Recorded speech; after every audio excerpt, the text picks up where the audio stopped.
안녕하세요. 저는 평범한 하루를 보내고 있는 30대 후반 회사원입니다. 저희 남편과 저는 인턴 때 동기로 알게 되었어요. 동기 기수별로 특징들이 있잖아요. 저희 기수가 엄청 별난 편이었거든요. 선배 기수들한테 말대꾸하다 싸움 나서 나간 동기도 있고요. 한 달도 안 되어 자기는 여기랑 안 맞아서 일 못하겠다고 그냥 튄 동기도 있어요. 우리 동기들이 유별난 건지 저희가 무딘 건지 어쩌다 보니 동기들이 얼마 안 남아 있더라고요. 그래서 남편과 저는 더 끈끈해진 것 같기도 해요. 그래도 서로 연락들은 하고 지냅니다. 밖에서 만나면 재밌기는 재밌거든요. 처음 입사하고 동기들끼리 다 같이 모여 인사를 하던 자리가 생각나네요. 어렵게 날짜를 맞춰서 한 명도 빠짐없이 다 모였었어요. 작은 치킨집 하나를 빌렸었던 것 같네요. 대학생활 때 경험해본 술자리가 전부라서 직장인이 되고 나서의 술자리는 처음이었어요. 그래서 그날은 좀 더 꾸미고 나갔습니다. 오랜만에 꾸미니 대학생이 된 것 같고 좋더라고요. 치킨집에 가보니 다들 어색하게 앉아 아직 안 온 동기들을 기다리고 있더군요. 그 모습을 보니 풋풋하기도 했고 앞으로 같이 일을 할 사람들이라는 생각에 살짝 긴장도 되었습니다. 마지막 동기까지 다 오고 나서야 딱 봐도 주도권 잡기 좋아하는 여자 동기 한 명이 사회를 보며 진행을 해나가더라고요. 저는 그런 친구도 있으면 좋으니 그냥 별 생각 없이 듣고 있었습니다. 그리고 무엇보다 그 친구가 말하는 것도 웃겨서 분위기를 잘 띄우더라고요. 그 친구가 한 명씩 일어서서 자기소개를 시켜주고 너는 일 잘하게 생겼다, 너는 부장한테 닦이겠다는 둥 한마디씩 해주더라고요. 근데 기분 나쁘게 말하는 게 아니라 웃기려고 개그를 치는 게 느껴져서 다 같이 웃고 난리도 아니었습니다. 그렇게 재밌는 분위기에서 술을 마시니 많이 마셔도 취하지도 않고 재밌더라고요. 그러다가 제가 소개할 차례가 되어 일어서서 인사를 했습니다. 그때 좀 취해서 그런 건지 얘기하면서도 웃음이 계속 나오더라고요. 그래서 막 인사를 끝내니 진행하는 친구가 저보고 너는 상사한테 혼날 때 웃음 터져서 심할수 한 번 했을 거라고 하더군요. 그 말도 너무 웃겨서 동기들이랑 다 같이 빵 터졌어요. 오랜만에 그렇게 웃었던 것 같아요. 그리고 남자들은 담배 피우러 가고 여자들은 화장실 가고 하는 시간에 저는 일어나기도 귀찮아서 그냥 물만 마시는 중이었어요. 그때 누군가가 밖에서 담배를 피고 들어왔는데 제 옆자리에 앉더라고요. 저는 끝쪽에 여자 동기들 2명 사이에 앉아 있었거든요. 그래서 인기척이 달라 옆을 돌아봤더니 어떤 남자가 자연스럽게 물을 따라 마시더라고요. 저는 그냥 자리를 좀 바꾸고 싶었나 생각하고 그냥 쿠션을 꺼내 거울로 화장 좀 확인했습니다. 그러다 남자가 말을 걸더라고요. 아까 소개하는데 웃는 모습이 귀여웠다면서 성격이 좋아 보인다고요. 그래서 전 너무 쉽게 보이기는 싫어서 원래 잘 웃지 않는다고 했어요. 사실 거짓말이죠. 잘 웃거든요. 괜히 튕기려고 그렇게 말했더니 그러면 그런 웃음 자주 보기 힘들겠다고 그러더라고요. 그렇다고 하니까 자기도 잘 안 웃는데요. 웃음 잘 참는다면서 그러길래 퉁명스럽게 대답했습니다.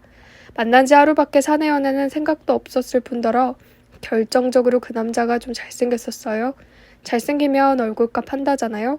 그 말 때문에 나중에 피 보기도 싫었고 저는 그런 미남 같은 스타일 안 좋아하거든요. 저는 곰 같은 사람을 좋아해요. 좀 듬직하고 옆에 있으면 든든한 사람을 좋아했죠. 하지만 그 남자는 듬직해 보이지 않을 뿐더러 오히려 마른 것 같았어요. 그래서 옷핏은 좋아 보였지만요. 제가 좀 차갑게 대답하니 그 남자가 당황하면서 잠시 생각하는 듯 하더니 주머니에서 뭘 꺼내요. 작은 사탕을 하나 내밀면서 이게 술 깨는데 직방이라네요. 솔직히 주머니 뒤질 때 뭐가 나오나 보자 했는데 자그마한 사탕이 그 정장 주머니에서 나오니까 웃기더라고요. 그래서 피식 웃었어요. 그랬더니 마음에 안 드냐면서 그럼 다른 걸 주겠다면서 담배를 꺼내 건네더라고요. 이게 더 직방이냐면서요. 그래서 막 웃었어요. 솔직히 제 스타일 개그여서 자존심이 상했지만 마지못해 받는 척 사탕 받아 입에 넣었죠. 그렇게 저희의 스릴 있는 비밀 사내 연애가 시작되었습니다. 처음엔 너무 졸려서 회사에선 거의 아는 체도 안 했어요. 그냥 동기들끼리 인사하는 건데도 그러다 들킬까봐 봐도 모른 척 지나치고 그랬죠. 다른 동기들이 저희 보고 싸웠냐고 물어보면 아니라고 그냥 별로 안 친해서 그런 거다 해명했죠. 그렇게 몇 달이 지나고 저희도 조금씩 대담해지기 시작했어요. 점심시간에 밥은 각자 먹고 옆 건물 옥상에 올라가서 같이 있기도 해보고 지하 주차장 구석에서 서로 보고 있는 것만으로도 좋아서 그러고 있었던 적이 있었죠. 지금 생각해보면 안 들킨 게 용하네요. 이것도 나름 직장인의 로망이라 생각하며 즐겁게 일했습니다. 그러다가 저희도 후배들이 생기고 연애를 2년 반쯤 되었을 때 결혼을 했습니다. 좀 이를 수도 있다고 생각했지만 그땐 너무 좋아서 단점들이 보이지 않았어요. 그리고 결혼하고 나서도 딱히 부딪히는 큰 문제들도 없었습니다. 동기들도 한둘씩 알아서 결혼을 하더라고요. 그 진행 잘하는 친구도 저희와 결혼 시기가 비슷해 서로 도움과 조언을 많이 주고받았었어요.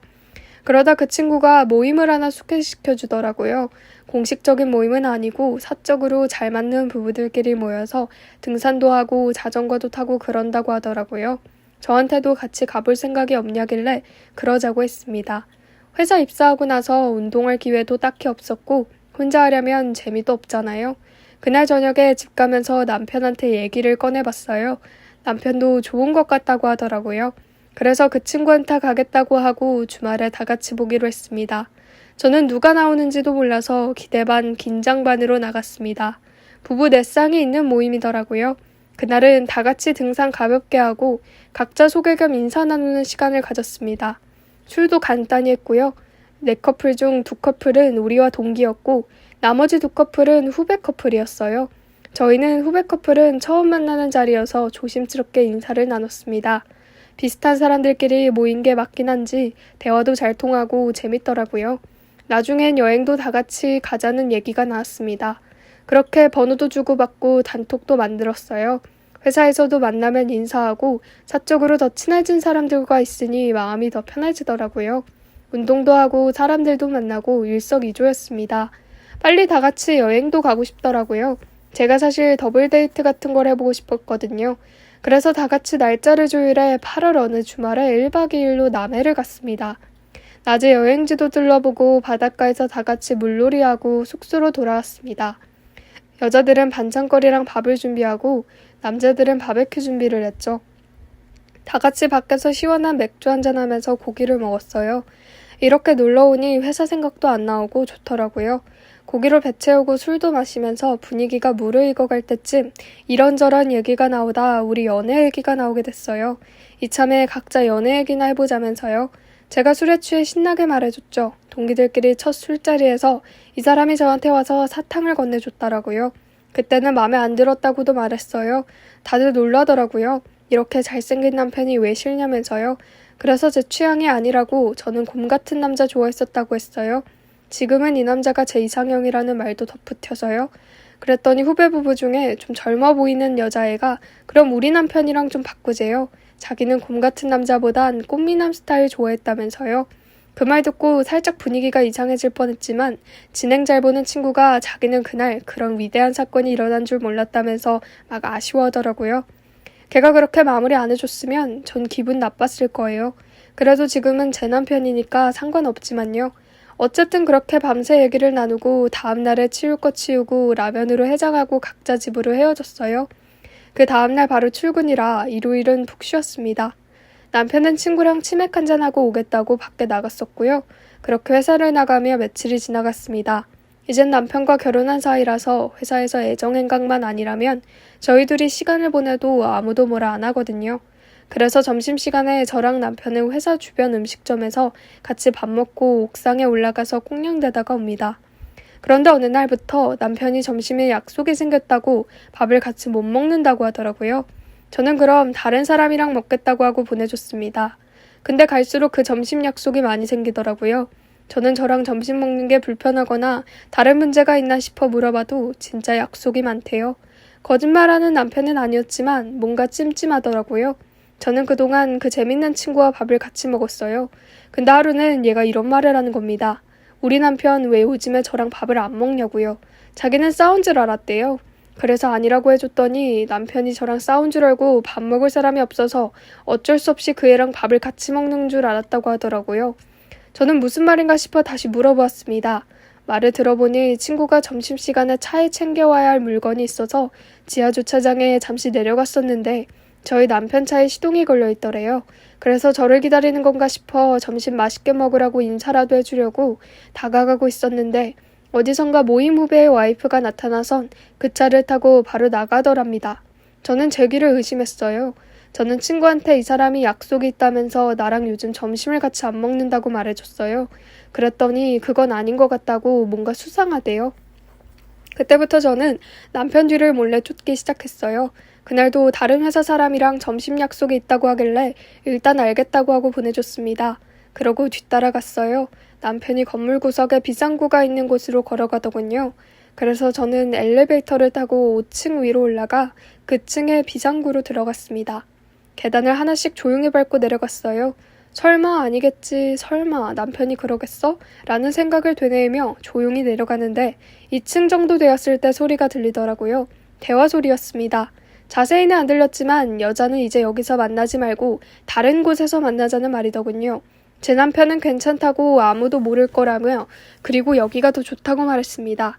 그 대화를 듣고 있자니 눈물보다 배신감과 화가 치밀어 올랐습니다. 전 그 자리에서 조용히 그리고 빠르게 생각을 했습니다. 들키지만 않는다면 앞으로 계속 만날 테니 당장 저 둘의 머리채를 잡아뜯고 싶어도 며칠만 참자고요. 그러고는 제 친구에게 바로 연락해서 이 사실을 말했고 제 친구도 충격을 받았나 싶더니 이내 이성을 되찾고 지금 당장은 참고 증거를 남겨야 한다고 하더라고요. 다음 날은 웬일인지 남편이 저와 함께 점심을 먹었습니다. 그 역겨운 얼굴을 옆에 두고 밥을 먹자니 밥알이 넘어가지 않더라고요. 남편은 태연하게 왜 밥을 못 먹냐며 걱정해 줍디다. 속으로 조금만 기다리라고 했습니다. 곧 너가 밥을 못 삼키게 될 날이 올 거라면서요. 역시나 다음 날은 저와 점심을 먹지 않았고 저는 핸드폰을 들고 동영상을 미리 켜놓은 채 저번처럼 몇 층 위로 올라가 조용히 계단을 내려왔습니다. 남편과 그 여자는 연인 사이로 보이는 대화를 했고 저는 동영상으로 모든 걸 찍었습니다. 그리고 점심시간이 끝나갈 때쯤 사람들이 모여 커피를 마시고 있을 때 동기 단톡방은 물론 후배 단톡방에도 부탁을 해서 제가 찍은 동영상을 올렸습니다. 곧 그 영상은 빠르게 소문이 났고 저는 사람들과 함께 있었습니다. 보고 온 건지 그 여자애랑 남편이 같이 뛰어들어오더라고요. 그리고선 저한테 성질을 냅니다. 이게 뭐 하는 짓이냐고요. 저는 들고 있던 텀블러에 담긴 검은콩 선식을 여자의 머리에 부어버렸어요. 꼴이 완전 오징어 먹물 뒤집어 쓴 것 같더라고요. 여자애는 아무 말도 못하고 꺽꺽대며 울기 시작했습니다. 남편은 소리치려다가 주변 사람들의 눈치를 보고는 혼자 나가버렸어요. 그때 가만히 보고만 있지 말고 남편 뺨이라도 한 대 때려줄 걸 그랬어요. 그때 못 때린 게 너무 아쉽네요. 그렇게 회사의 둘은 불륜 커플로 소문이 나서 찔렸고 저희 부부 모임은 그 두 사람만 뺀 채 그냥 모임으로 바뀌어 만나고 있습니다. 조만간 빠른 시일 내에 이혼 절차를 밟고 끝내려고요. 이렇게 저희 사내연애 스토리가 비극으로 끝나버렸네요. 저와 남편이 연애 때 했던 사내 데이트들을 그 여자애랑 똑같이 하고 있을 줄은 꿈에도 몰랐죠. 지금 생각해보니 여행 갔다 온 날 남편이 치맥 먹으러 나간다는 것도 거짓말 같고 그러네요. 돌아왔을 때 술 냄새보다 연한 향수 냄새가 났었거든요. 그리고 그 여자애한테 사탕 준 것도 똑같더라고요. 이래서 사탕 발림에 넘어가면 안 된다는 거예요. 저는 앞으로 회사에선 일만 하렵니다. 돈 벌어서 여행이나 가려고요. 남자 때문에 제 남은 인생 평생 슬퍼하며 살 순 없잖아요.